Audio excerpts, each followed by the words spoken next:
Next question. Hello. My name is Jawan Chain, and I'm a second semester sophomore. And in my opinion, one of the biggest issues in Black America, and I can't speak for females because I am a male, is the lack of exceptionalism that must be practiced in order to be successful. And the reason I say this is because I previously used to box, and in training, and especially around sparring time, I began to realize that I cannot control what the other opponent is about to do. The only thing that I can do as a boxer in order to win is to make sure that I have done every task that my instructor has given to me in an exceptional manner. And I say exceptional because not great, because only God is great. And as people, the highest level that we can obtain is exceptional. And in America, we recognize the problems. I'm reading The New Jim Crow by Michelle Alexander, and we recognize the problems that are there, but it's more than just recognizing a problem. It's applying the solution. And as a Black male, tons of Black males look at President Obama and Dr. Reverend Martin Luther King and say, well, I want to obtain that, but they don't understand that in order to get to that level of success, you have to be exceptional. And and as an educator, I think one of the more important things to teach young African Americans is the sense of exceptionalism and how to apply that, because you have to know how to do it. So. Thank you for your point. I think your point is well taken, is a good one. But I also think that it's important for us to look at where exceptionalism does exist.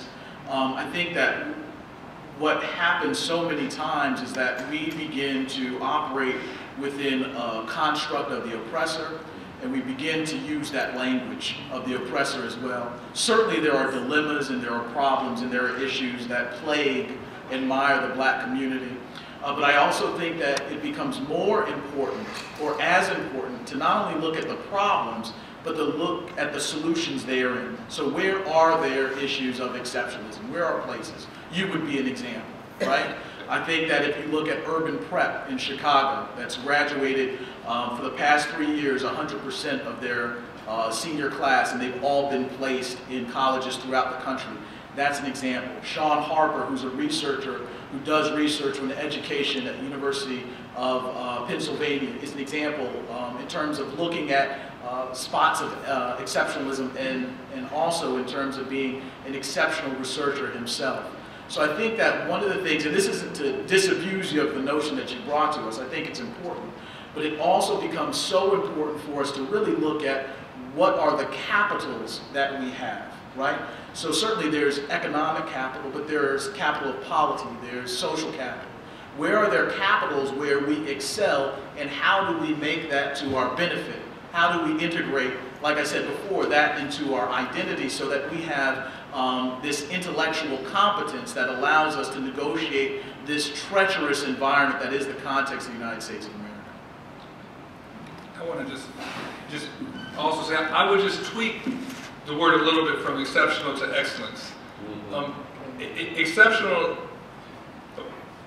it insinuates that I'm here and you're there. We're at two different levels, and so it falls into a mode of competition. And I would say that that's a big problem. A lot of the ways we even measure success would be by a norm reference. And with that norm reference, we say, okay, well, there's only space for the top 10% to get into the university.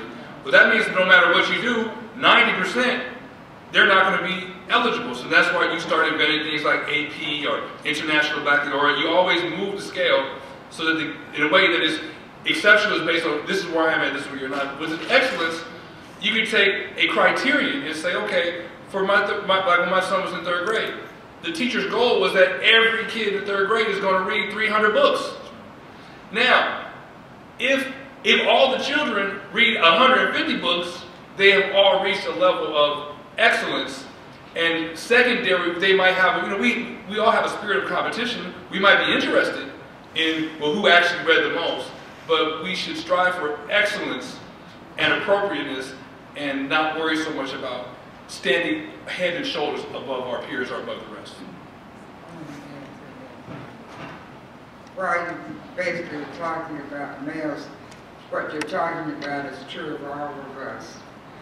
And I do think that we have to look at these problems not as one thing and one way, but all of this, because I think usually we look at one thing and say that's it, or two things, but all of this is multiple. And we've got to not just look at one way, because no two people learn the same way. So what I do for you does not necessarily work for the other person.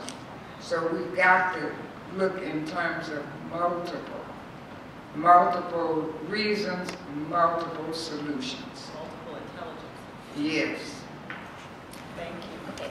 One of the things I had put in my paper that I wanted to put on the table for CAU was to do online education for incarcerated women and men, because the rate of males and females who are in prison right now for us is increasing drastically. And it seems to me that why can't we do that? Hampton used to have a program to educate welfare mothers, and they have to have now post-secondary education in order to come off. They're going to lose welfare after a while. They can't get it like they did for a lifetime.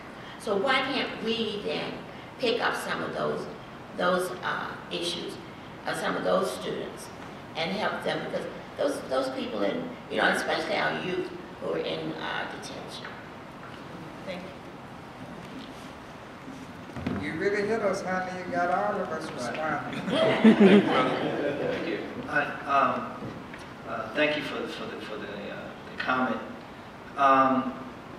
I thought about what Dr. Irving was just saying about the norm reference piece, and it triggered something about, and all of us are here in school, or either teaching or in school, and think about how you're graded, right?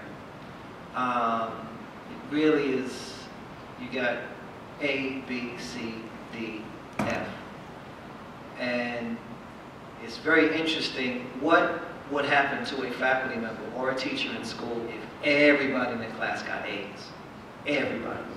There would be questions about why is it that your school, that your class or your students are scoring at this level? How is that possible? Or vice versa. Why is everybody failing the course? Right? That's considered abnormal in a sense, given the paradigm. But on a larger scale, it's the way our society works. You've got people at the upper echelon, middle, lower. Grading system, same way. And so, interestingly enough, in my view, it's we use these paradigms and these systems to really value and devalue people, and really sort of, in many ways, validate our own currency. And it's unfortunate, because those are the systems within which we work, and we are always having to think outside of those. It's very difficult to do. But I think that, if we continue to have these kinds of conversations, it'll help us in that. Thank you for the comment.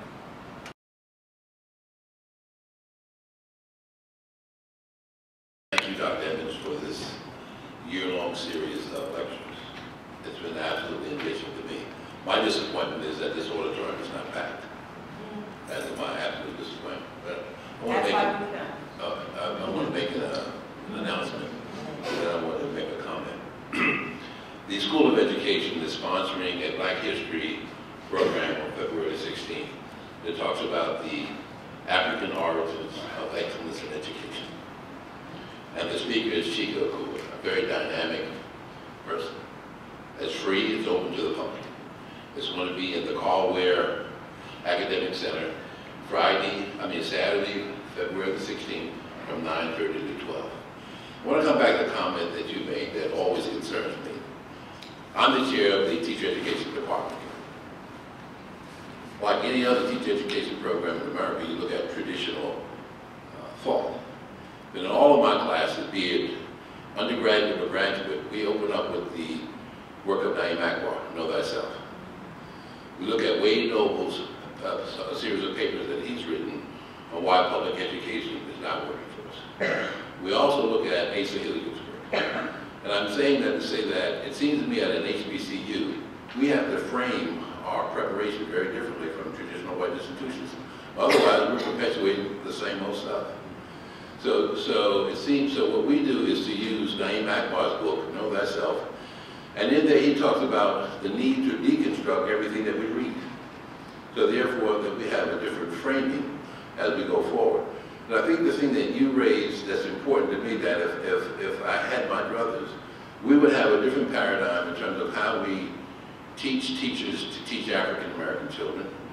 I think we would look differently in terms of how our children learn. And I think the whole paradigm of assessment would be different, would be other than just testing them. Because it is so narrow in terms of children's development. That's all I want to say.